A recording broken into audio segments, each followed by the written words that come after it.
Bonjour à toutes et à tous. Alors après la dernière vidéo qui m'a pris beaucoup de temps et surtout beaucoup d'énergie, j'ai décidé de faire une petite vidéo bonus à l'ancienne, pas très longue et tout en voix off.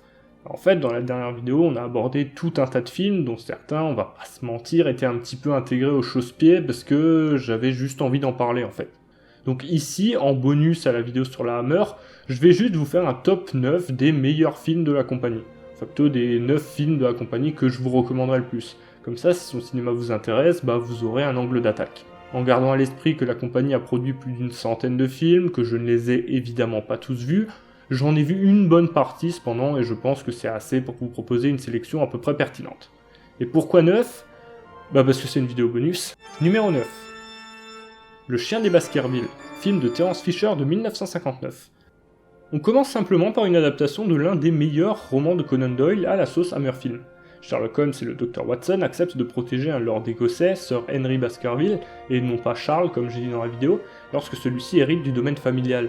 Les légendes locales affirment qu'un esprit maléfique, prenant l'apparence d'un chien énorme et monstrueux, errait sur la lande et s'attaquerait aux Baskerville depuis qu'un des leurs a assassiné une paysanne innocente des siècles auparavant.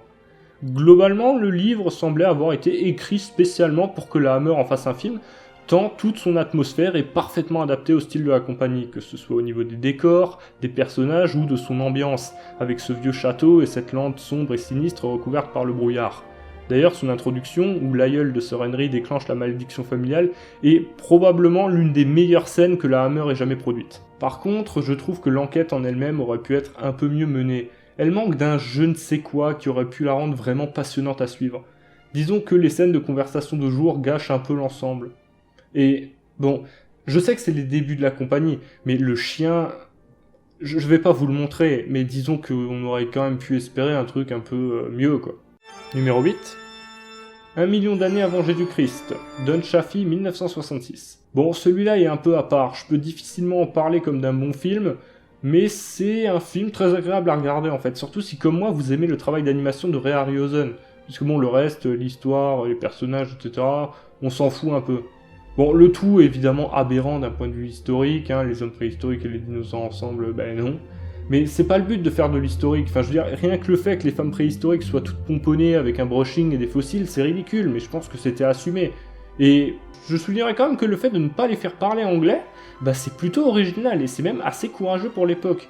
Surtout quand on compare avec des films plus récents sur la préhistoire qui s'en privent vraiment pas. Je le redis, c'est quand même, je pense, pas un très bon film, mais c'est loin d'être un nanar pour autant, contrairement à ce que j'entends souvent. Disons que si j'étais rédacteur pour Nanarland, je le rangerais dans la catégorie des kitsch sympas. Numéro 7. Le cauchemar de Dracula, un film de Terence Fisher de 1958. Bon là, je vais pas m'éterniser sur le film, j'ai pas grand chose à dire dessus.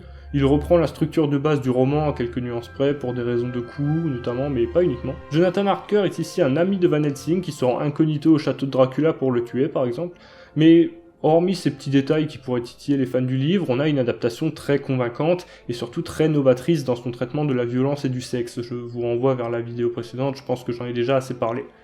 Mais pourquoi le placer aussi bas dans la liste alors qu'il est toujours premier dans tous les tops ?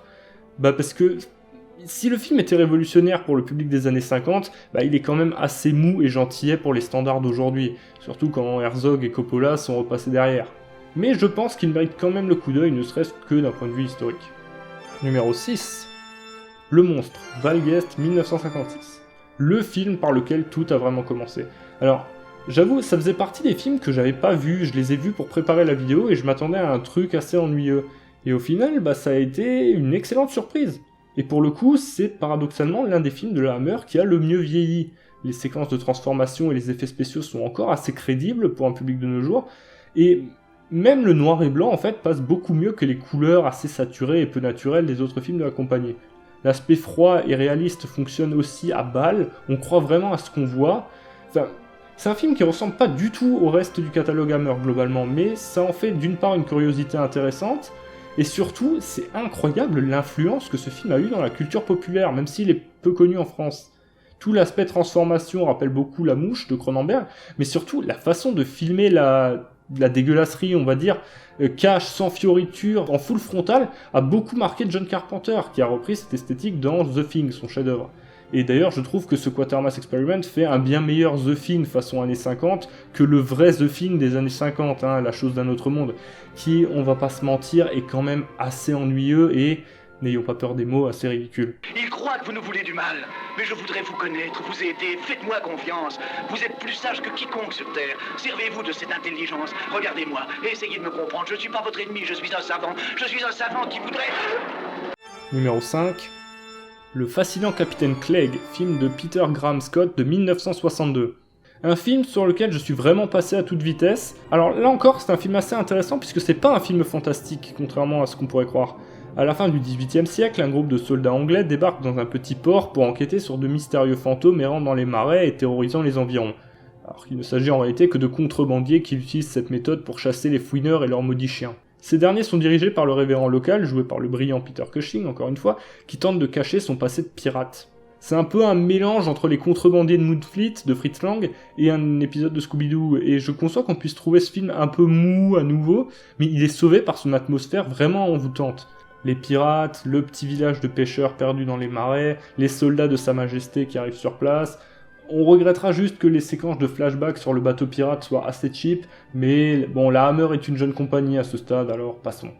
Numéro 4. Le redoutable Homme des Neiges, film de Val Guest 1957. Bon, je vais passer très vite pour celui-ci parce que je me suis largement étendu dessus dans la vidéo, mais gardez à l'esprit que vous devez voir ce film. Alors, un groupe de chercheurs britanniques et américains traque le Yeti dans l'Himalaya. Très vite, des tensions apparaissent dans le groupe entre ceux qui veulent étudier la créature et ceux qui veulent l'exhiber comme le premier Carl Denham venu. C'est un film qui ne ressemble pas aux autres de la compagnie, à nouveau, les décors naturels sont magnifiques, et le film est inquiétant d'une manière très inattendue. Son ambiance anxiogène fonctionne là encore très bien, bon vous aurez compris que c'est vraiment le point fort des films Hammer de manière générale. Le rythme du film est par contre un peu en dents de scie, mais je pense que je vais arrêter de le préciser, ce sont des films d'horreur des années 50 après tout, 50-60, une époque où les gens étaient quand même beaucoup moins accros à la dopamine qu'aujourd'hui. Numéro 3. Le fantôme de l'opéra, film de Terence Fisher de 1962. Alors pour le coup un film dont je n'ai jamais compris le désamour qu'il suscite. Déjà, le film nous donne vraiment tout ce que vous pouvez attendre d'une bonne adaptation du fantôme de l'opéra. Des représentations perturbées par des événements étranges, une chanteuse qui entend des voix, qui finit par disparaître, enlevée par un mystérieux personnage masqué, fasciné par la beauté de sa voix. Le film est magnifique, superbement bien réalisé, les décors sont super. Les musiques conçues pour l'occasion, ils sont composés un vrai opéra pour l'occasion. Ils sonnent vraiment super bien en plus. Je connais rien à l'opéra, mais je trouve que ça sonne super bien.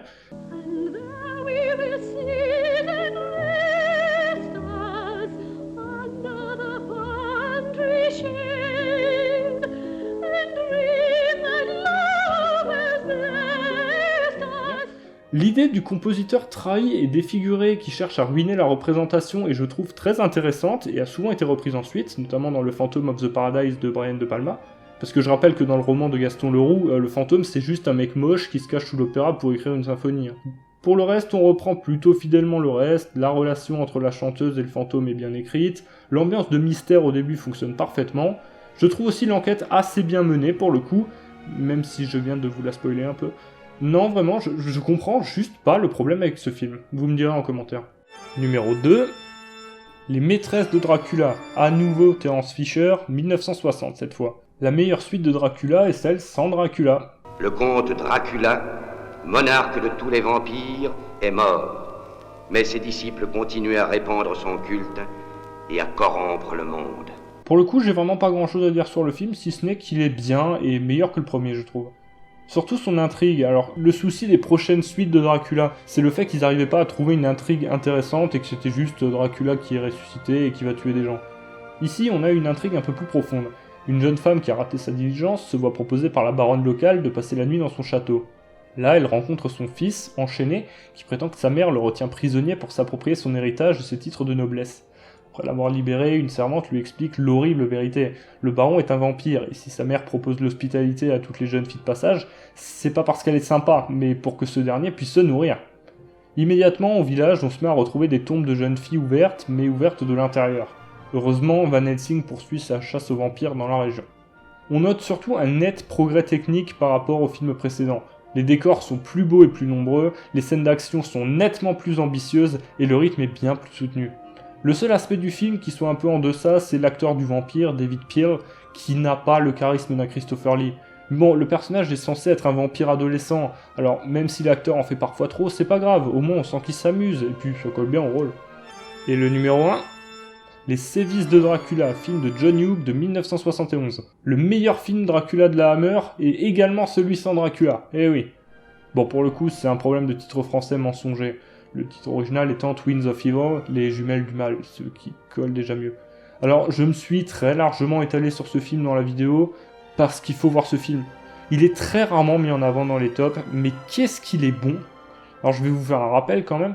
2 jumelles issues de la bourgeoisie vénitienne sont envoyées chez leur oncle après la mort de leurs parents.